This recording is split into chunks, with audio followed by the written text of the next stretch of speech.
السلام علیکم ورحمۃ اللہ وبرکاتہ۔ الصلاة والسلام علیک یا رسول اللہ، الصلاة والسلام علیک یا نبی اللہ، الصلاة والسلام علیک یا حبیب اللہ، وعلی آلک واصحابک یا نور اللہ، صلی اللہ تعالی علیہ وسلم۔ اس وقت ہم ماہ ذی الحجہ شریف کے پہلے مبارک عشرے میں اپنی زندگی کے خوبصورت لمحات کو گزار رہے ہیں، اور چونکہ یہ سواد اعظم اہل سنت و جماعت کی عالمگیر تحریک سنی دعوت اسلامی مالیگاؤں کے ہفتہ واری اجتماع کا دن ہے، اور آپ جانتے ہیں کہ لاک ڈاؤن کی وجہ سے یہ پروگرام، یہ اجتماع آن لائن ہو رہا ہے، اور گزشتہ ہفتے کے اجتماع میں ہم نے آپ کی خدمت میں عشرہ ذی الحجہ یعنی ذی الحجہ شریف کے پہلے 10 دنوں کی فضیلت پر کچھ معروضات پیش کرنے کی سعادت حاصل کی تھی۔ آج فلسفہ قربانی کے حوالے سے، کیونکہ یہ مبارک مہینہ حج کا مہینہ بھی ہے، اور حج کے ساتھ ساتھ ایک عظیم اسلام کا شعار جسے ہم اور آپ قربانی کہتے ہیں، اس کا مبارک مہینہ بھی ہے۔ چونکہ ہر صاحب نصاب پر احناف کے نزدیک قربانی واجب ہے، تو یہ قربانی کیا ہے؟ اور چونکہ حضور اکرم صلی اللہ علیہ وآلہ وسلم سے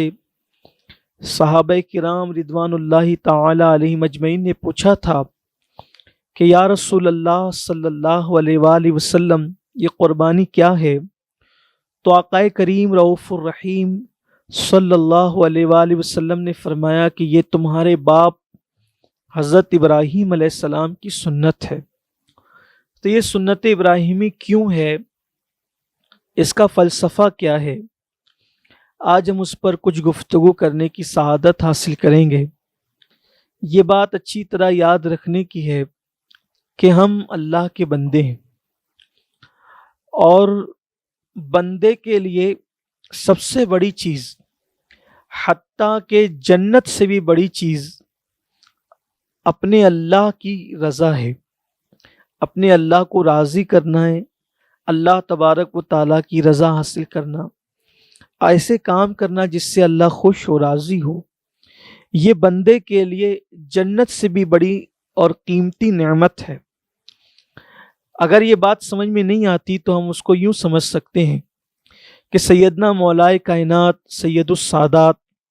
سرکار علی کرم اللہ تعالی وجہ الکریم نے ایک مرتبہ فرمایا کہ اگر مجھے اللہ میرا یہ اختیار دے کہ میں جنت میں جاؤں یا 2 رکعت نماز پڑھوں، تو میں 2 رکعت نماز کو جنت پر ترجیح دوں گا، یعنی فوقیت دوں گا 2 رکعت نماز کو جنت پر۔ اور جو جواب آپ نے دیا تھا اس سے اظہار بندگی اور بندگی کا انداز اور فکر بندگی پتہ چلتا ہے۔ سرکار مولائے کائنات نے جب یہ کہا کہ اگر میرا اللہ مجھے اختیار دے کہ میں 2 رکعت نماز پڑھوں یا جنت میں جاؤں، تو میں جنت پر 2 رکعت نماز کو فوقیت دوں گا۔ وجہ کتنی خوبصورت بیان فرمایا وجہ یہ ہے کہ جنت میں میری خوشی ہے اور نماز میں میرے اللہ کی خوشی ہے، تو میں اپنی خوشی پر اپنے اللہ کی خوشی کو، اس کی رضا کو ترجیح دوں گا۔ تو ایک بندے کے لیے سب سے بہتر چیز اور سب سے خوبصورت چیز یہ ہے کہ بندہ اپنے اللہ کی رضا میں راضی رہے، اور ایسے کام کرے، ہر وہ کام کر کے وہ گزر جائے اور ہر وہ کام کرے کہ جس سے اللہ راضی ہو، اور بلکہ جو بھی کام کرے، یہ کہ جو بھی کام کرے وہ اللہ کو راضی کرنے کے لیے کرے۔ اور اصل میں عبادت وہی ہے جس سے اللہ راضی ہو۔ جو کام اللہ کو راضی کرنے کے لیے نہ کیا جائے اس کا عبادت سے دور دور تک کا کوئی تعلق نہیں ہے۔ حتیٰ کہ معاذ اللہ اگر کوئی بندہ نماز بھی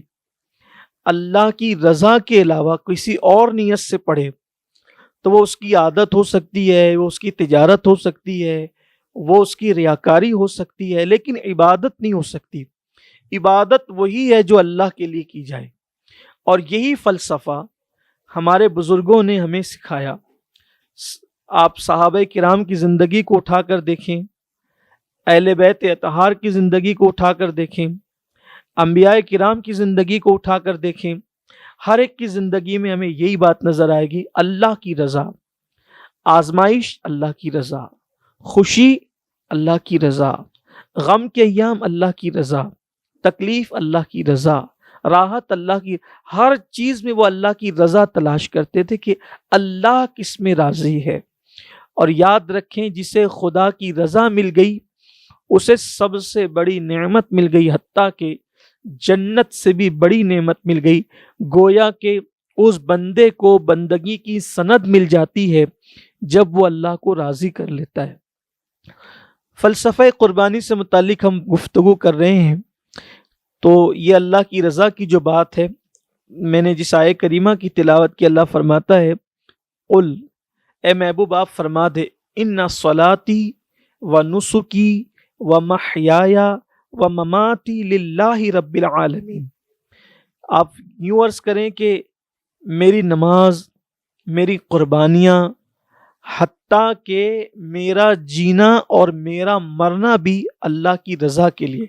یعنی زندگی بھی اللہ کی رضا کے لیے اور موت بھی اللہ کی رضا کے لیے۔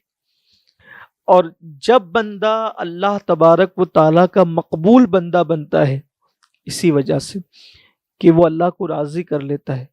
اور اللہ کو راضی کرنے والے بندوں کے متعلق حجت الاسلام امام غزالی رحمۃ اللہ علیہ فرماتے ہیں کہ مومن اور منافق کا فرق اس وقت ہوتا ہے جب اللہ کسی کو آزمائش میں اور مصیبت میں گرفتار کرتا ہے۔ اللہ جب آزماتا ہے اور بندہ اللہ کی آزمائش میں پورا اترتا ہے تو وہ مومن، اور منافق جو ہوتا ہے وہ گھبراتا ہے، اور صرف گھبراتا ہی نہیں ہے بلکہ منافق کی صفت یہ ہے وہ اللہ کی شکایت کرتا ہے، اللہ سے دور بھاگتا ہے، اللہ تبارک و تعالیٰ کو معاذ اللہ برا کہتا ہے، اور وہ جو ہے استقامت کا مظاہرہ نہیں کرتا بلکہ وہ بھاگ جاتا ہے وہاں سے۔ تو ایسے موقع پر مومن اور منافق کی پہچان ہوتی ہے، اور بندہ پھر سارے امتحانات دے کر بھی، ساری آزمائش میں مبتلا ہونے کے بعد بھی وہ یہ نہیں کہتا کہ میں نے بہت کچھ کر دکھایا اور میں کچھ ہوں نہیں، اور وہ صلہ بھی طلب نہیں کرتا، بلکہ وہ یہ کہتا ہے کہ میرے لیے سب سے بڑا صلہ یہ ہے کہ میرا رب مجھ سے راضی رہے۔ بلکہ یہ عشق کا اصل مقام ہے کہ سب کچھ قربان کر کے بھی کوئی صلہ نہ مانگا جائے، بلکہ یہ کہ میرا یار مجھ سے راضی رہے، میرا رب مجھ سے راضی رہے۔ اس سلسلے میں ایک خوبصورت سا واقعہ یاد آتا ہے کہ سچوں کی پہچان آزمائش کے وقت ہوتی ہے، اور آزمائش میں بھی صرف یار کی رضا۔ کہتے ہیں کہ ایک دن لیلا نے حلوہ تیار کیا، اور حلوہ تیار کر کے اپنی کنیز سے کہا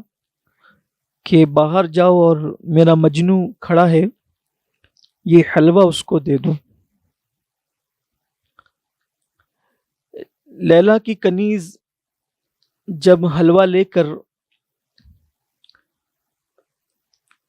گھر کے باہر نکلی تو حلوے کی خوشبو اور اس کی لذت کی خوشبو لوگوں کے مشام جاں کو جب معطر کرنے لگی تو وہاں بہت سارے لوگوں کی بھیڑ اکٹھی ہو گئی اور سب لوگ للچائی ہوئی نظر سے حلوے کو دیکھنے لگے۔ کنیز نے کہا کہ یہ حلوہ تو میری لیلا نے بنایا ہے، میری مالکہ نے، اور اس کو دینا ہے صرف مجنوں کو، مجنوں کی در ہے۔ اور سب پکارنے لگے کہ انل مجنوں، انل مجنوں، کہ میں مجنوں ہوں، میں مجنوں ہوں، اور سب مجنوں ہونے کا دعویٰ کرنے لگے۔ تو وہ لیلا کی کنیز تھی، وہ واپس اندر آئی، اور اندر آنے کے بعد اس نے کہی ارے لیلا، تو نے تو کہا تھا کہ تیرا ایک ہی مجنوں ہے، وہ باہر کھڑا ہے اور اس کو یہ حلوہ دینا ہے، لیکن وہاں تو بہت سارے مجنوں کھڑے ہیں۔ لیلا نے کہا مجنوں کون ہے اس کا ابھی اندازہ ہوگا، یہ حلوے کا تھال رکھو اور ایک خالی تشت لو اور اس میں ایک چھری لو، اور یہ لے جا کر کے پھر باہر کہنا کہ لیلا نے مجنوں کے جسم کے گوشت کا حصہ مانگا ہے۔ پھر دیکھو امتحان ہو جائے گا کہ مجنوں کون ہے۔ لیلا کی کنیز نے حلوے کا تھال رکھا، تشت لیا، چھری لی، اور لے کر کے جب وہ باہر گئی تو چونکہ حلوے کی خوشبو سے لوگوں کے مشام جاں معطر تھے اور ہر ایک بندہ مجنوں ہونے کا دعوے دار تھا، تو جب کنیز کو چھری اور خالی تشت لاتے ہوئے دیکھا تو پوچھا یہ کیا ہے؟ تو کہا کہ آپ سب لیلا کے عاشق ہے۔ تو کہا ہاں ہم تو اس کے عاشق ہیں، مجنوں تو ہم ہی ہیں۔ اور تو پھر کہا کہ جو مجنوں ہے لیلا نے اس سے اس کے جسم کے گوشت کا ٹکڑا مانگا ہے۔ سارے بھاگ گئے، جو اصل مجنوں تھا وہ کھڑا رہا اور اس نے چھری لی اور گوشت کا حصہ کاٹا اور کاٹ کر تشت میں رکھا، اور جب کنیز ہٹنے لگی تو کہا رکو، پھر دوسرا ٹکڑا کاٹا وہ بھی رکھا، تیسرا کاٹا وہ بھی رکھا، پورا تھال بھر دیا اور چھری رکھ کر ایک سرد آہ کھینچی، اور اس کے بعد کہنے لگا کہ لیلا نے گوشت کے ٹکڑے کی بات کی تھی لیکن یہ نہیں کہا تھا کہ اس کو ٹکڑا کہاں کا چاہیے، تو جہاں کا مجھے سمجھ میں آیا میں نے دے دیا ہے، لیکن لیلا سے کہنا کہ وہ اس کو قبول کر لے، اور اگر اس کو یہ پسند نہ آئے تو کہہ دیں کہ کہاں کا چاہیے، ہم وہاں کا دینے بھی تیار ہے۔ کہ اگر لیلا کہہ دے کہ دل کاٹ کے تشت میں رکھ دو تو ہم اس کے لیے بھی راضی ہے، لیکن یہ سب کچھ دے کر ہم احسان نہیں جتاتے، بلکہ صرف اتنا کہتے ہیں کہ لیلا سب لے لے اور ایک مرتبہ کہہ دے کہ مجنوں میرا ہے۔ یہ تو بہت ممکن ہے کہ کوئی فرضی داستان ہو یا جو بھی ہو، مگر اس سے پتہ چلتا ہے کہ کون اللہ کا بندہ ہے۔ اس حکایت سے ہم کچھ سمجھ سکتے ہیں، سمجھنے سمجھانے کے لیے ایک مثال تھی۔ اللہ کی ذات مثال سے پاک ہے، مثل سے پاک ہے، لیکن صرف سمجھنے کے لیے کہ لیلا کا عاشق حلوے سے سمجھا نہ گیا، پہچانا نہ گیا۔ حلوہ آیا تو سبھی نے کہا کہ ہم مجنوں ہیں، لیکن جب دینے کی بات آئی تو اس وقت پتہ چلا کہ اصل لیلا کا کون ہے۔ بلا تمثیل رزق مل رہا ہے، اولاد مل رہی ہے، نعمتیں مل رہی ہے، اچھے لباس مل رہے ہیں، لقمہ تر مل رہا ہے، سب کچھ مل رہا ہے، تو ہم اللہ کے بندے، ہم اللہ کے بندے۔ لیکن جب اللہ آزمائش ڈالے تب بندہ۔ بزرگان دین اور صوفیاء کرام فرماتے ہیں کہ اللہ کا سچا بندہ وہی ہے کہ جس کو نعمت ملنے سے جتنی خوشی ہوتی ہے، جب تک مصیبت ملنے پر اس کو اتنی خوشی نہ ہو، اس وقت تک وہ اللہ کا سچا بندہ نہیں ہو سکتا۔ اب ہم احتساب کریں اپنا کہ کیا واقعی ہم ایسے آزمائش اور مصیبتوں پر بھی خوش ہوتے ہیں؟ اور یہی فلسفہ قربانی ہے۔ قربانی کا فلسفہ یہ ہے۔ اور بزرگوں نے فرمایا کہ جب اللہ کسی بندے کو پسند کرتا ہے تو اس کو آزمائش اور مصیبت میں گرفتار کرتا ہے، اس کا امتحان لیتا ہے۔ جب وہ امتحان میں کامیاب ہو جاتا ہے تو پھر اللہ تعالیٰ اس کو اپنا بندہ خاص بنا لیتا ہے۔ اللہ تعالیٰ نے حضرت ابراہیم علیہ السلام کو بھی آزمایا۔ اللہ تعالیٰ قرآن میں فرماتا ہے کہ ہم نے ابراہیم کو وَإِذِ ابْتَلَىٰ ابراہیم، ہم نے ابراہیم کو مبتلا کیا، آزمائش میں مبتلا کیا۔ مفسرین فرماتے ہیں کہ حضرت ابراہیم علیہ السلام کی پوری زندگی میں اللہ نے انہیں 10 باتوں سے آزمایا۔ اللہ نے حضرت ابراہیم علیہ السلام کو 10 باتوں سے آزمایا۔ اب وہ 10 باتیں کون کون سی ہے، اس میں مفسرین کا بہت اختلاف ہے اور مختلف اقوال ہیں، اور مختصر سی اس محفل میں شاید ہم اس کا احاطہ نہیں کر سکتے، لیکن جو آزمائش ہوئی ہے اس میں سے ایک آزمائش تو یہ کہ ولادت آپ کی غار میں ہوئی، گھر میں بھی ولادت نہیں ہوئی۔ ولادت کے وقت حالات اتنے خراب تھے بادشاہ کی طرف سے، نمرود کی طرف سے، کہ آپ کی والدہ اور والد حضرت آپ کی والدہ محترمہ اور آپ کے والد بزرگوار جو ہے وہ آپ کو کی ولادت کے وقت غار میں گئے، اور ولادت جیسے ہوئی تو آپ کے والدین، آپ کی والدہ اور آپ کے والد جو ہے وہ اس خوف سے کہ کہیں بادشاہ کے کارندے آ کر کے ہمیں پکڑ نہ لیں، ہمارے نومولود کو قتل نہ کر دیں، بچہ چھوڑ کر آ گئے۔ آزمائش تھی اللہ کی طرف سے۔ پھر اس کے بعد جب شعور کو پہنچے تو پھر وہ بتوں کا معاملہ، پھر بت شکنی کا واقعہ، پھر جو ہے وہ آگ میں ڈالنے کا واقعہ، یہ سب چیزیں آپ بار بار سنتے رہتے ہیں چونکہ ہمیں بہت جلدی اپنے عنوان کے قریب پہنچنا ہے۔ پھر اسی طرح سے آگ میں ڈالے جانے کے بعد آپ کی ہجرت، آپ نے جو ہے وہ بابل سے ہجرت کی، اور پھر آپ جو ہے وہ مصر گئے اور وہاں پہنچے اپنے چچا کے پاس۔ حران ایک علاقہ ہے، اور آپ کے جو چاچا تھے ان کا نام ہاران ہے، ہاران ہی سے منسوب یہ حران کہلاتا ہے۔ تو وہاں یہ آپ کے چچا کی بہت خوبصورت بیٹی تھی حضرت جو وہ ہاران کی، ان کا نام حضرت سارہ تھا رضی اللہ تعالیٰ عنہ۔ بلکہ عورتوں میں سب سے زیادہ خوبصورت جو ہے وہ جس کا حسن مشہور ہوا ہے، سب سے زیادہ جس کا حسن عورتوں میں مشہور ہوا ہے وہ حضرت سارہ ہے، اور مردوں میں جن کا حسن مشہور ہوا ہے وہ حضرت یوسف علیہ السلام۔ بلکہ کہا جاتا ہے کہ حضرت یوسف علیہ السلام کو ان کی دادی حضرت سارہ کے حسن کا حصہ ملا تھا، کیونکہ حضرت سارہ جو ہے وہ حضرت یوسف علیہ السلام کی سگی دادی ہوتی ہے، کہ یوسف علیہ السلام کے جو والد ہیں جناب یعقوب علیہ السلام، اور یعقوب علیہ السلام کے والد حضرت اسحاق علیہ السلام۔ تو حضرت اسحاق علیہ السلام چونکہ آپ کے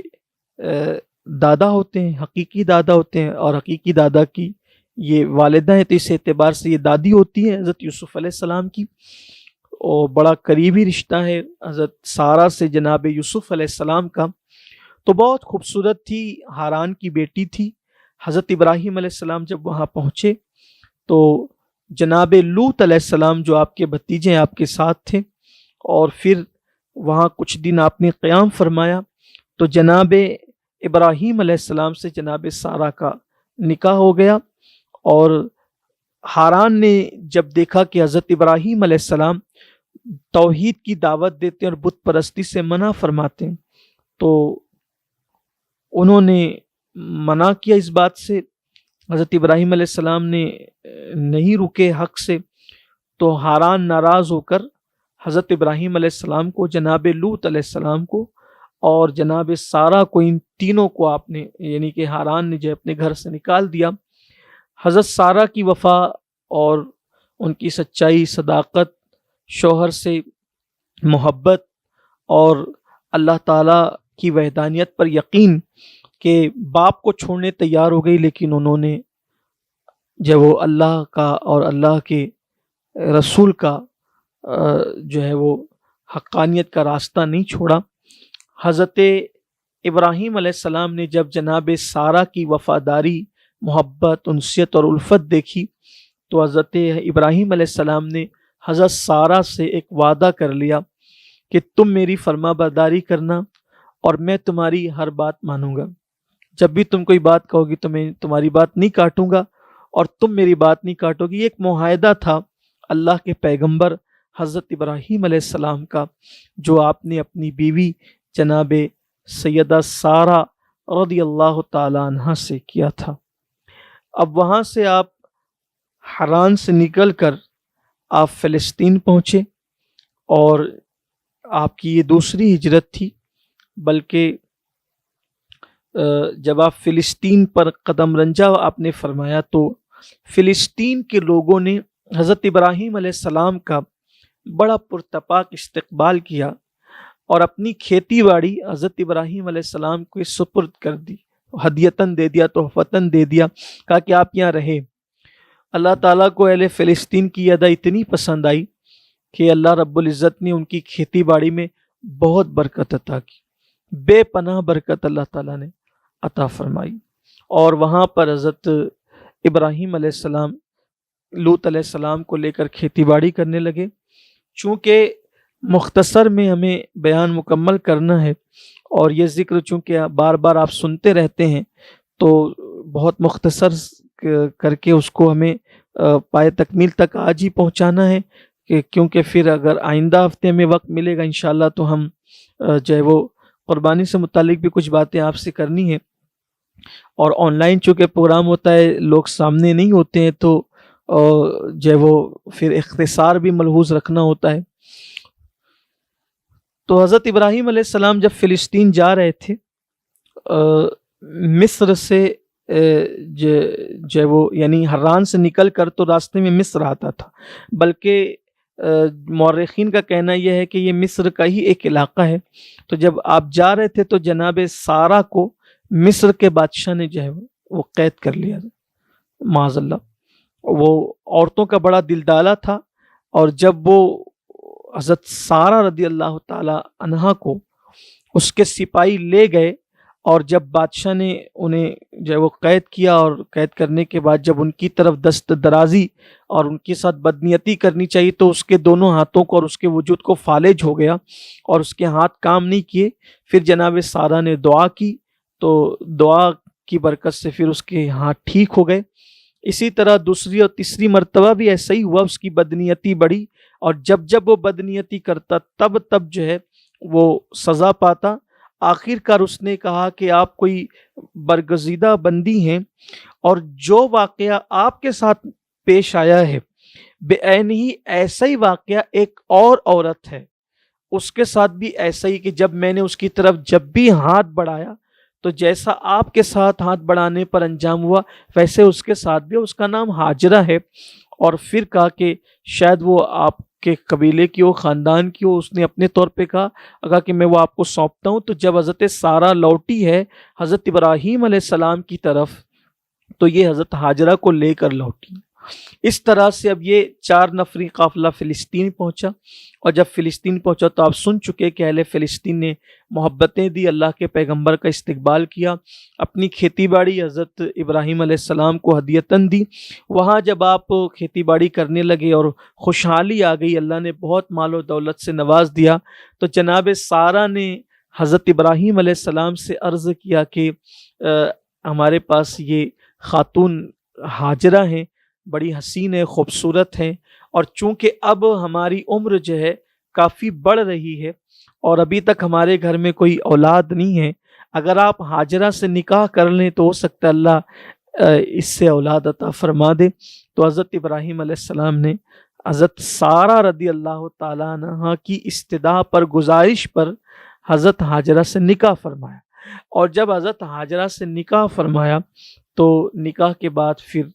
بہت جلد ہی اللہ تعالیٰ نے حضرت ابراہیم علیہ السلام نے چونکہ دعا بھی کی تھی رب حب لی من الصالحین، یہ آپ کی بڑی مشہور دعا ہے، اور جس کو اولاد نہ ہوتی ہو اگر کوئی بندہ حضور قلب کے ساتھ ہر نماز کے بعد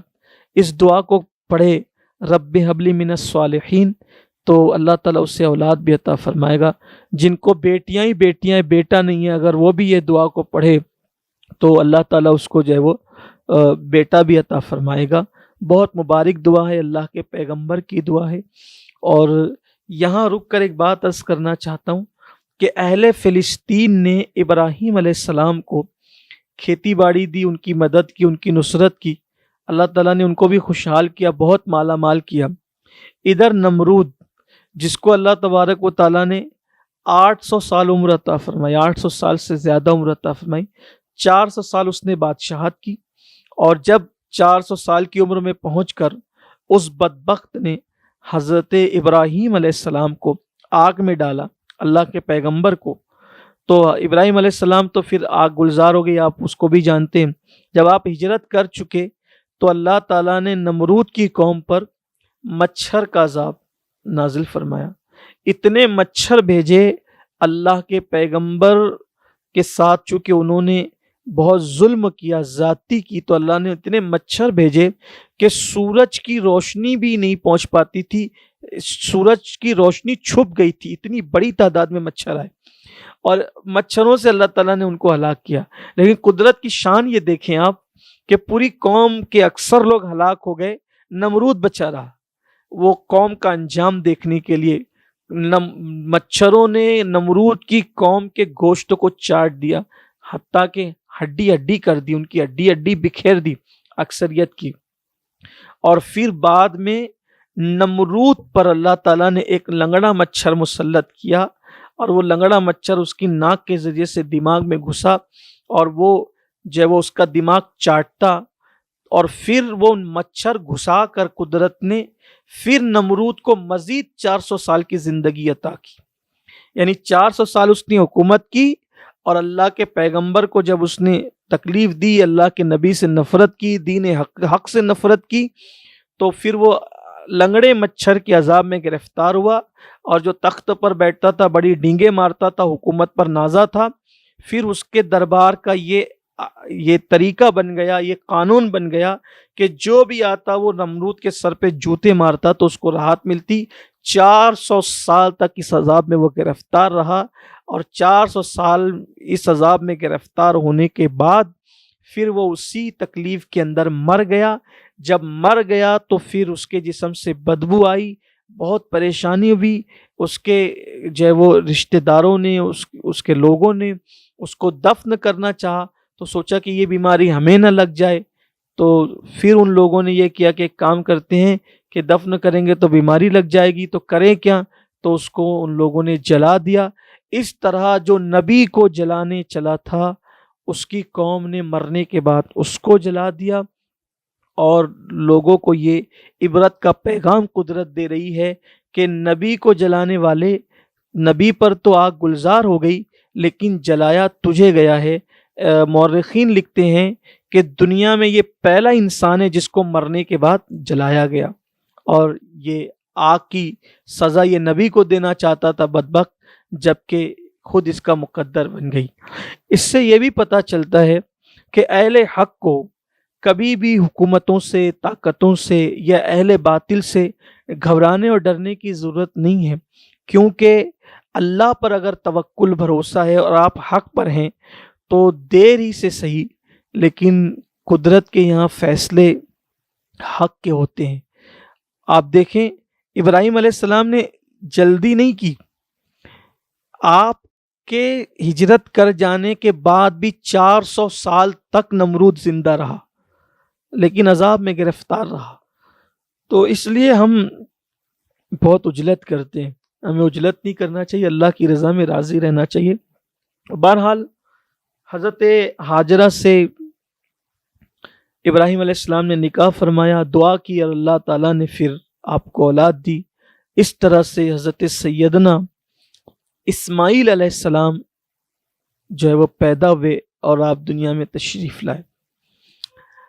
حضرت سارہ جو ہے ایک حقیقی ماں سے زیادہ حضرت اسماعیل علیہ السلام سے پیار کرتی تھی. حضرت ہاجرہ سے چونکہ انہی کی گزارش پر نکاح ہوا تھا، حضرت ہاجرہ کو بھی بہت پیار دیتی تھی، حضرت اسماعیل علیہ السلام کو بھی. اور حضرت سارہ کی غیرت کا خیال کر کے حضرت ابراہیم علیہ السلام کبھی بھی جناب اسماعیل علیہ السلام کو ان کے سامنے پیار نہیں کرتے تھے، گود میں نہیں لیتے تھے کہ کہیں ان کو احساس نہ ہو جائے کہ میں لا ولد ہوں۔ ایک دن حضرت اسماعیل علیہ السلام زمین پر تھے اور آپ گھر میں تشریف لائے تو دیکھا کہ حضرت ہاجرہ اور سارہ کسی کام میں مصروف ہیں اور یہ زمین پر ہے، تو حضرت ابراہیم علیہ السلام نے حضرت اسماعیل علیہ السلام کو اٹھایا اور چومنے لگے، بوسے دینے لگے، پیار کرنے لگے۔ اتنے میں جناب سارہ آ گئی اور آنے کے بعد جو ہے وہ یہ منظر دیکھ کر آپ کو غیرت آئی اور آپ نے فرمایا ابھی کے ابھی اسی وقت اس بچے کو بھی اور اس کی ماں کو بھی اتنی دور لے جائیں آپ کہ، اور وہ بھی ایسی جگہ لے جائیں کہ جہاں میں ان کا ذکر نہ سنوں، یہ مجھے کبھی نظر نہ آئے، اور ایسی وادی میں لے جائیں جہاں پر کچھ بھی نہ ہو، وادی غیر ذی زرع میں لے جائیں۔ آپ نے حضرت سارہ کو بہت سمجھانے کی کوشش کی، لیکن حضرت سارہ نے کہا کہ آپ نے وعدہ کیا تھا کہ آپ جو کہیں گے کہے گی میں آپ کی بات مانوں گا، میں آپ کی ہر بات مانتی رہی، آپ بھی میری یہ بات مانیں۔ حضرت ابراہیم علیہ السلام کو تردد تھا، اللہ کی آزمائش ہوئی، اللہ تعالیٰ نے وہی نازل فرمائی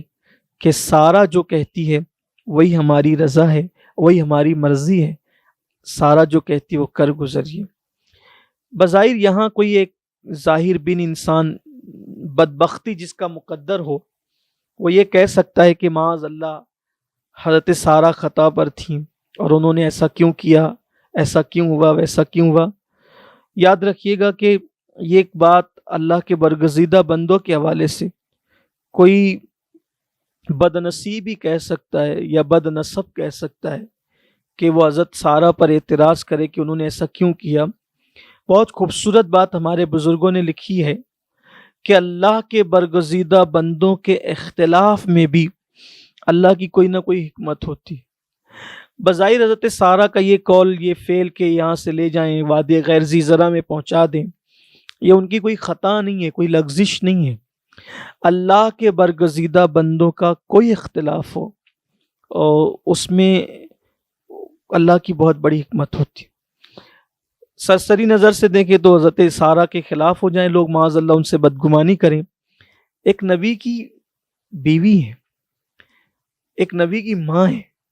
اور بلکہ حضرت اسحاق علیہ السلام کی امی ہونے کی وجہ سے بنی اسرائیل کے سارے پیغمبروں کی ماں ہے، اور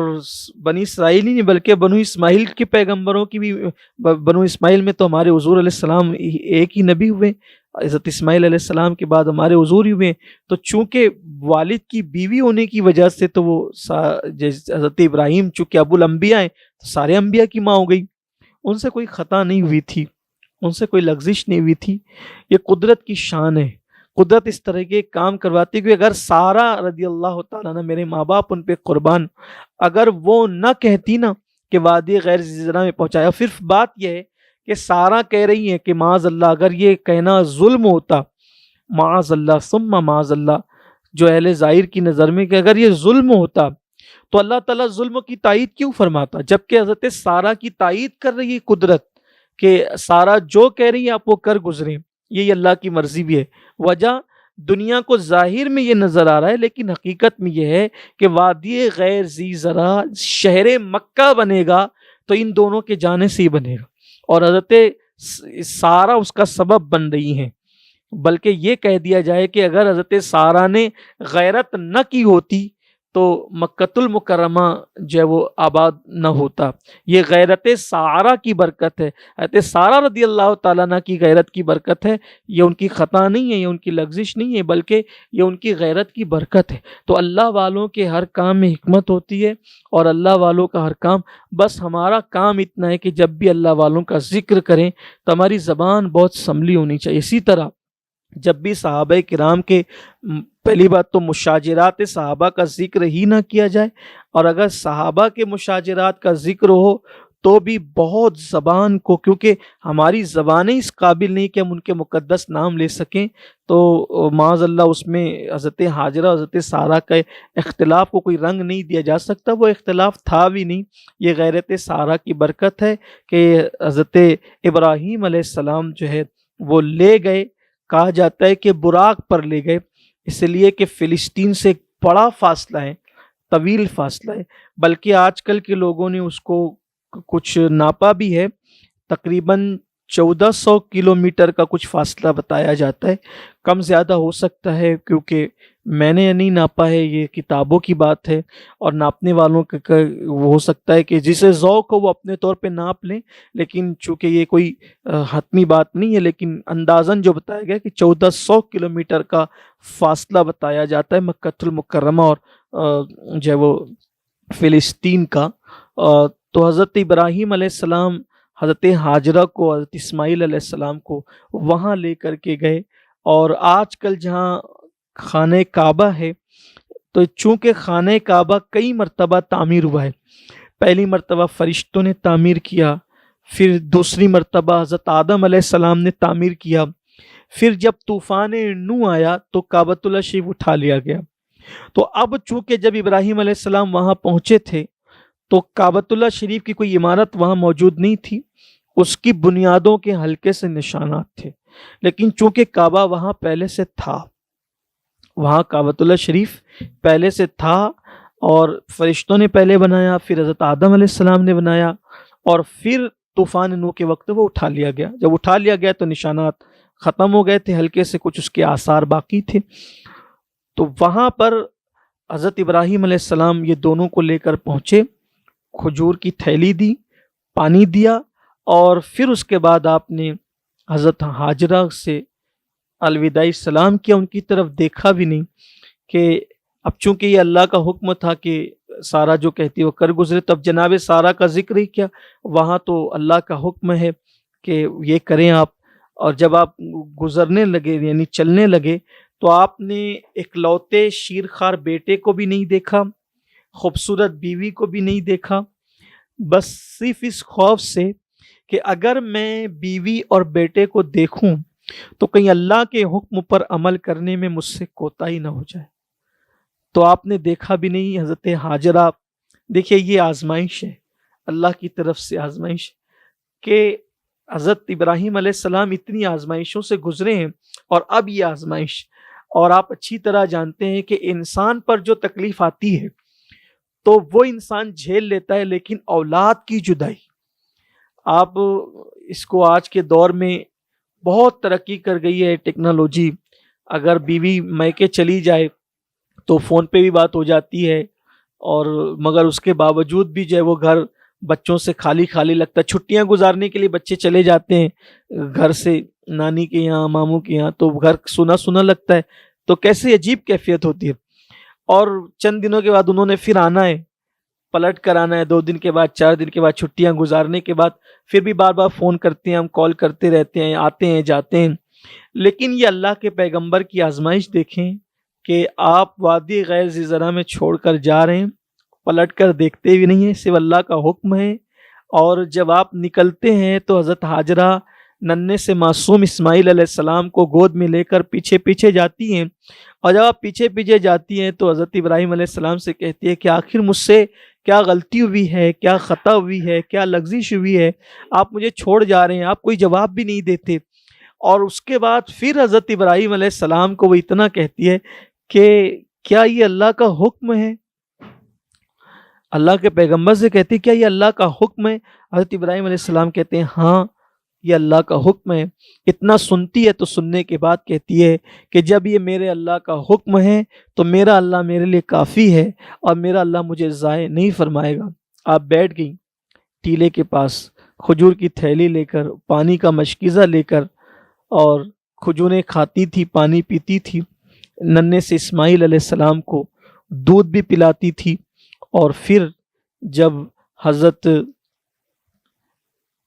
اسماعیل علیہ السلام دودھ پیتے تھے، پرسکون تھے۔ یہاں ایک بات عرض کر دوں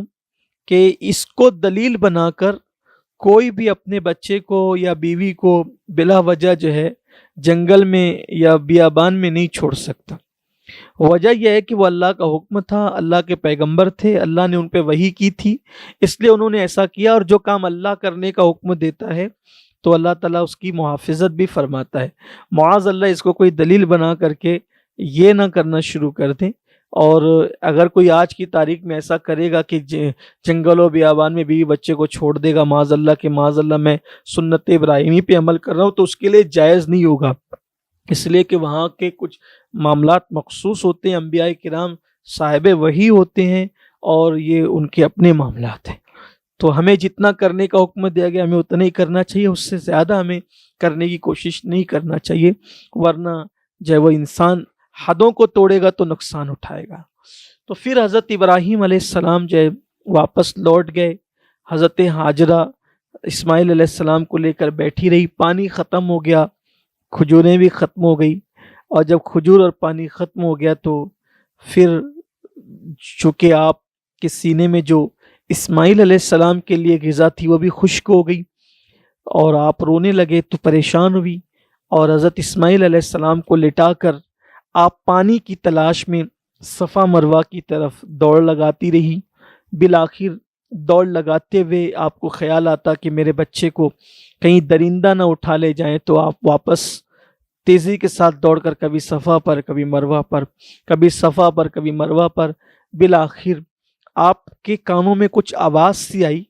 تو آپ کو حیرت ہوئی کہ یہاں کون سی آواز ہے، یہاں تو کوئی آتا ہی نہیں، یہاں تو کوئی پرندہ بھی پر نہیں مارتا، یہ آواز کون سی ہے؟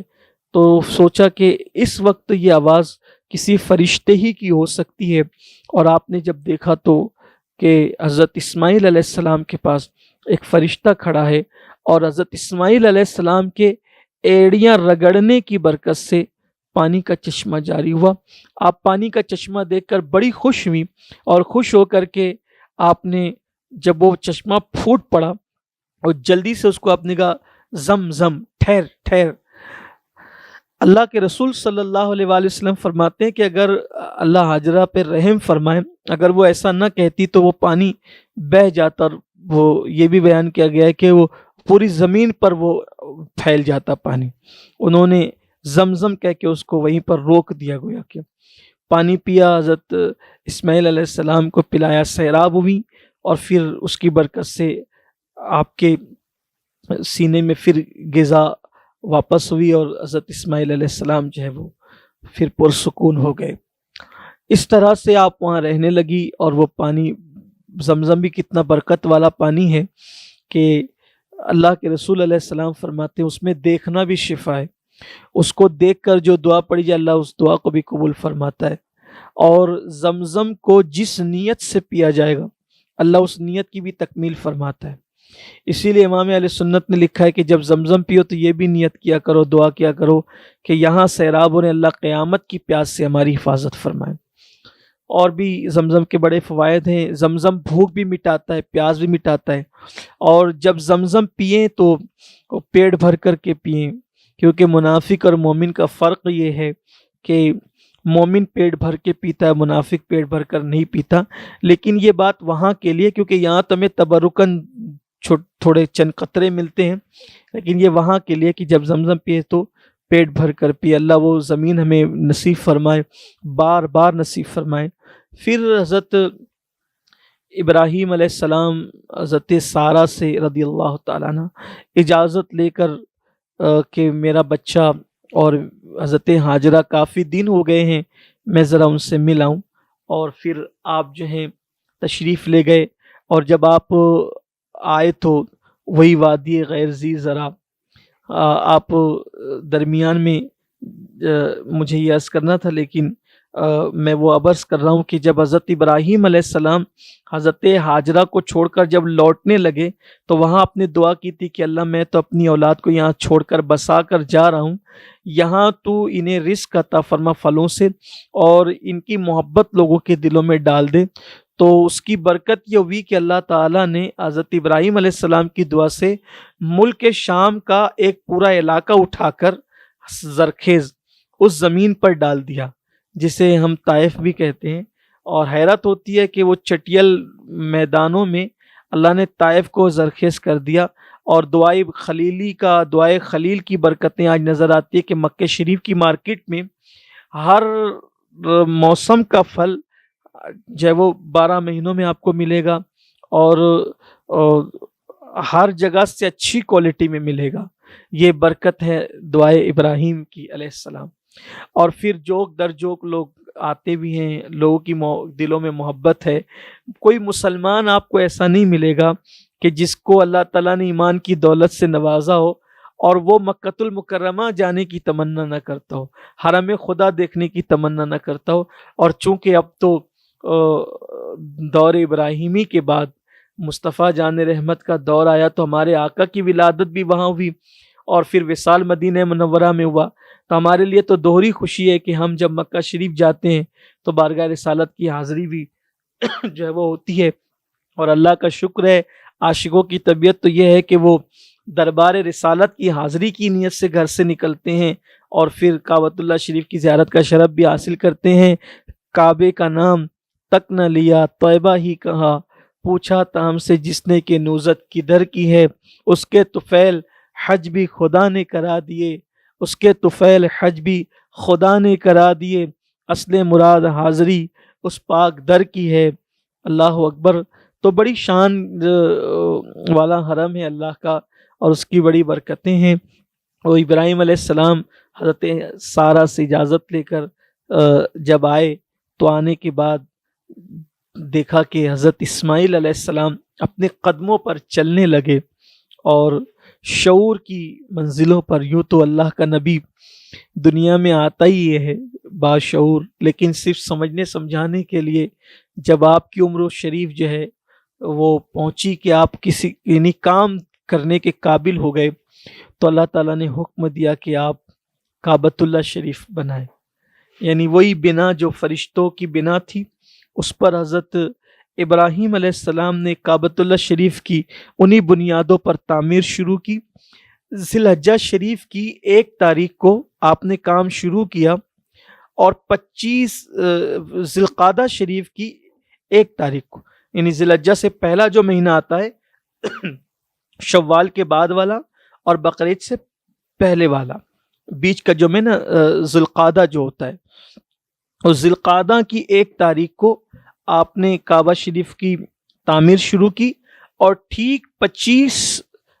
ذی القعدہ کو آپ نے کعبۃ اللہ شریف کو مکمل کر لیا، یعنی تقریباً 25 دن کے اندر اندر حضرت ابراہیم علیہ السلام نے کعبہ مکمل تعمیر کیا۔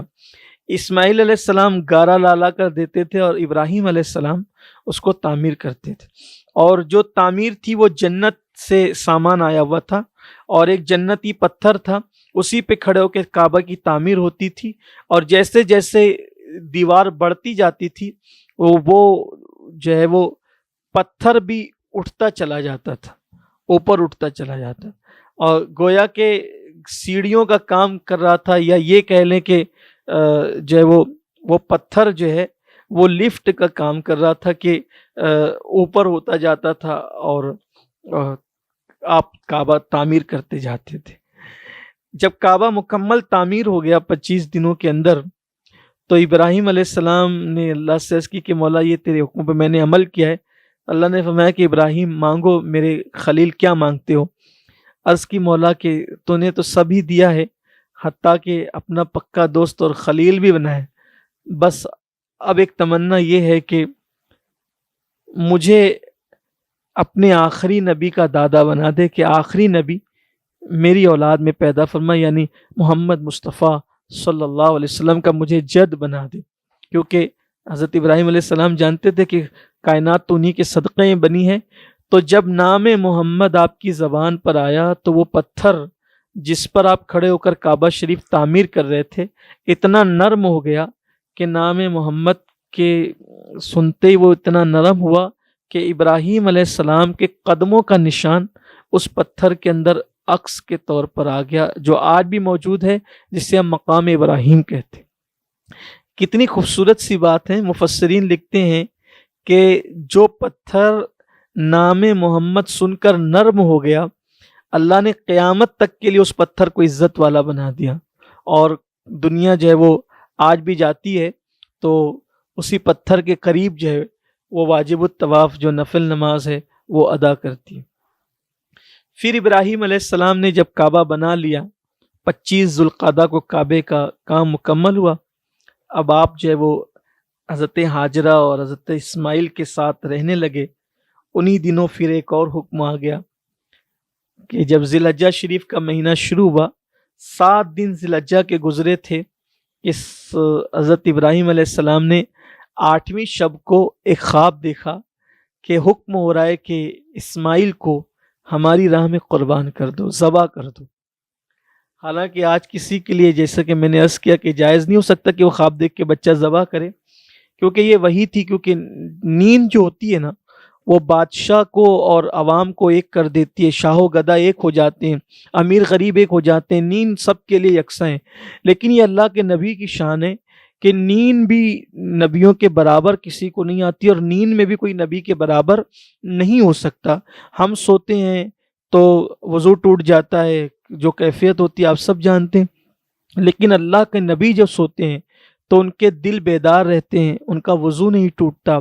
اور ہم خواب دیکھتے ہیں تو سچے بھی ہوتے ہیں، جھوٹے بھی ہوتے ہیں۔ اللہ کے نبی جو خواب دیکھتے ہیں تو وہ وہی ہوتی ہے، اور ان کا خواب وہی ہے۔ اور حضرت ابراہیم علیہ السلام نے دیکھا کہ حکم ہوتا ہے کہ اکلوتا بیٹا ذبح کر دو، تو آپ نے خواب دیکھا تو دن بھر آپ جو ہے وہ سوچ میں رہے، آپ سوچ میں رہے کہ کیا کیا جائے۔ اسی لیے 8 ذی الحجہ کو یوم ترویہ کہا جاتا ہے، یعنی سوچ کا دن۔ پھر آپ نے خواب دیکھا 8 کا دن گزر کر 9ویں شب کو کہ ذبح کا حکم ہو رہا ہے، تو پھر آپ نے یعنی کہ آپ نے جو ہے وہ فیصلہ کر لیا کہ مجھے اسماعیل علیہ السلام کو ذبح کرنا ہے۔ تو چونکہ آپ پر معاملہ مکمل کھل گیا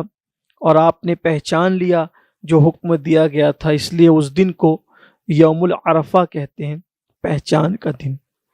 اور یوم العرفہ کہنے کی ایک وجہ یہ بھی ہے کہ اس دن عرفات میں حج بھی ہوتا ہے۔ اور پھر آپ نے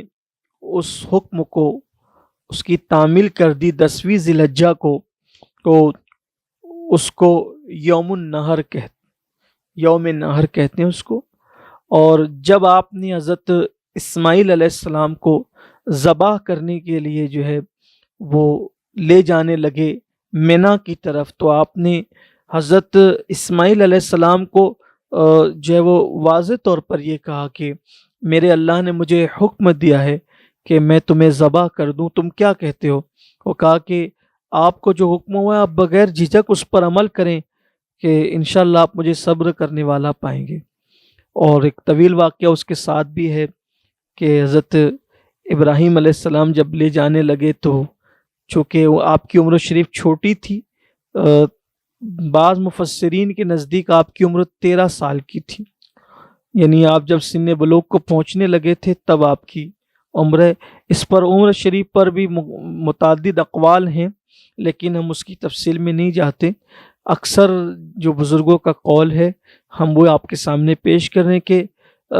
13 سال کی لگ بھگ آپ کی عمر شریف رہی ہوگی تب آپ کو ذبح کرنے کے لیے لے جایا گیا۔ اور پھر جب آپ لے جا رہے تھے مینا کی طرف تو شیطان نے حضرت ہاجرہ کو ورغلانا چاہا، ماں تھی،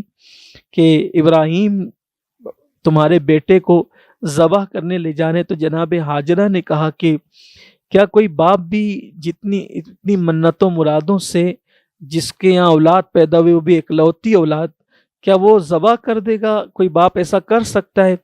تو شیطان کے منہ سے بات نکل گئی کہ اللہ کا حکم ہے۔ ہاجرہ نے کہا کہ اگر اللہ کا حکم ہے تو ایک بیٹا کیا، ہزاروں بیٹے بھی ہو تو اللہ کے حکم پہ قربان کر سکتے ہیں۔ یہ تربیت تھی حضرت ابراہیم علیہ السلام کی۔ اور پھر شیطان نے حضرت اسماعیل علیہ السلام کو ورغلایا اور یہ کہا کہ آپ کے ابا ذبح کرنے لے جا رہے ہیں۔ اور پھر اسماعیل علیہ السلام نے بھی کہا کہ اکلوتا بیٹا اتنی مرادوں سے دعاؤں سے جو ہوا ہو کیسے ذبح کیا جا سکتا ہے؟ تو کہا یہ ایسا سوچتے ہیں کہ یہ اللہ کا حکم ہے۔ تو حضرت اسماعیل علیہ السلام نے کہا کہ تو مجھے شیطان مردود ہی معلوم ہوتا ہے کہ اللہ کے حکم سے عمل کرنے پہ روکتا ہے۔ پھر اس نے حضرت ابراہیم علیہ السلام کو بھی روکنے کی کوشش کی، یہ خواب ہی تو ہے وغیرہ وغیرہ، اور آپ نے اس کو کنکریاں مار کے بھگایا۔ وہ آج بھی اس کی یادیں تازہ کی جاتی ہے۔ اور پھر حضرت اسماعیل علیہ السلام کو لے گئے اور کہا کہ میں آپ کو اللہ کے حکم پہ ذبح کرنا چاہتا ہوں۔ کتنے خوبصورت یہ فلسفہ ہے قربانی کا کہ حضرت اسماعیل علیہ السلام جو ہے وہ کہنے لگے کہ ابا جی ایک کام کیجئے گا کہ جب آپ مجھے ذبح کیجئے گا تو آپ میرے ہاتھوں کو اور پیروں کو باندھ دیجئے رسی سے، کہ مجھے ڈر لگتا ہے کہ جب آپ میری گردن پر چھری چلائیں گے تو ہاتھ اور پیر درد کی وجہ سے اگر میں جو ہے وہ بے قابو ہو کر کے پھینکوں تو کہیں آپ کو اس سے اذیت نہ پہنچے، یا میرا خون جو ہے وہ آپ کے لباس کی طرف نہ بڑھے، اس لیے آپ تاکہ میں تڑپوں بھی تو ایک حد میں تڑپ سکوں۔ دوسری بات یہ کہ میرا چہرہ جو ہے وہ آپ زمین کی طرف کر دیں تاکہ شفقت پدری جو ہے حکم خداوندی پر عمل کرنے سے آپ کو نہ روک سکے، اور ہو سکے تو آپ اپنی آنکھوں پہ پٹی باندھ لیں تاکہ جو ہے وہ بیٹے کی محبت رب کی محبت کے درمیان حائل نہ ہو سکے۔ کیا خوبصورت انداز ہے اللہ کی رضا کے لیے، آزمائش خداوندی پر پورا اترنے کے لیے۔ اور پھر ایسا ہی ہوا کہ ابراہیم علیہ السلام نے جو ہے وہ گردن پر چھری رکھی، 10ویں ذی الحجہ تھی، اور بیٹے کے اکلوتے بیٹے کی گردن پر چھری تھی، اور اللہ اکبر، حضرت ابراہیم علیہ السلام چھری پھیر رہے تھے، قدرت نے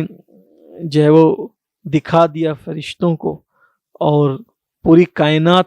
کے لیے ایک مثال قائم ہو گئی کہ امتحان میں کامیاب ہوتے ہوئے آئے تھے، لیکن جب اولاد کے امتحان کی بات آئی تو ابراہیم علیہ السلام نے اولاد کو نہیں دیکھا بلکہ اپنے اللہ کی محبت میں بیٹے کی گردن پہ چھری رکھ دی۔ مفسرین نے لکھا ہے کہ فرشتوں نے اللہ سے کہا تھا، مولا ابراہیم کو تو نے اولاد تو دی، یہ تجھے زیادہ چاہتے ہیں یا اولاد کو؟ تو اللہ نے فرمایا کہ میرا خلیل مجھی کو چاہتا ہے، میں تمہیں دکھا دوں گا۔ اور اس دن دکھا دیا کہ دیکھو ہمارے حکم پر اکلوتے بیٹے کی گردن پہ چھری رکھ دی ہے، اور چھری چلانے ہی والے تھے، اللہ نے جبریل سے کہا جبریل جاؤ اور جنت سے دمبا لے لو۔ بعض مفسرین نے بکری کا ذکر بھی کیا ہے، اور اس سے پہلے کہ ابراہیم چھری چلائیں گردن اسماعیل پر، آپ جنت سے وہ دمبا یا بکری جو ہے وہ، یا یوں کہہ لیں جنتی جانور، تاکہ اقوال کے اختلافات ہی ختم ہو جائیں، جنتی جانور جو ہے وہ لے کر اسماعیل کی جگہ رکھ دیں۔ ادھر وہ چھری رکھ کر چلا بھی نہ سکے تھے کہ جبریل علیہ السلام وہ جنتی جانور لے کر کے آئے اور اسماعیل علیہ السلام کی جگہ پہ رکھ دیا، اور آپ نے پھر اس کو ذبح کیا، اور جب آنکھ سے پٹی کھولی تو دیکھا کہ جانور ذبح تھا اور اسماعیل علیہ السلام کھڑے مسکرا رہے تھے۔ اللہ نے فرمایا تو نے اپنا خواب سچ کر دکھایا اور تو نے ذبح عظیم کیا، اور اللہ تبارک و تعالی یوں ہی آزماتا ہے، اور آزمانے پر جب لوگ پورے اتر جاتے ہیں تو اللہ تعالیٰ یہ صلہ بھی عطا کرتا ہے۔ تو یہ جو قربانی حضرت اسماعیل علیہ السلام کی، ابراہیم علیہ السلام اللہ کے حکم پہ دینے کے لیے نکلے تھے، قربانی تو قبول ہو گئی اور حضرت اسماعیل علیہ السلام بھی بچ گئے، اور پھر یہ یادگار جو ہے وہ باقی ہے ہنوز اب تک، اور انشاءاللہ قیامت تک باقی رہے گی۔ تو ہم جو قربانی کرتے ہیں وہ اسی آزمائش کی یادگار ہیں، اور ہمیں قربانی کرنا چاہیے انشاءاللہ تعالی۔ قربانی کس طرح کرنا چاہیے، قربانی کے فضائل کیا ہیں، ہم آئندہ ہفتے اس پر گفتگو کریں گے۔ اللہ سے دعا ہے کہ اللہ تعالی ہمیں صدقہ خلیلی عطا فرمائیں،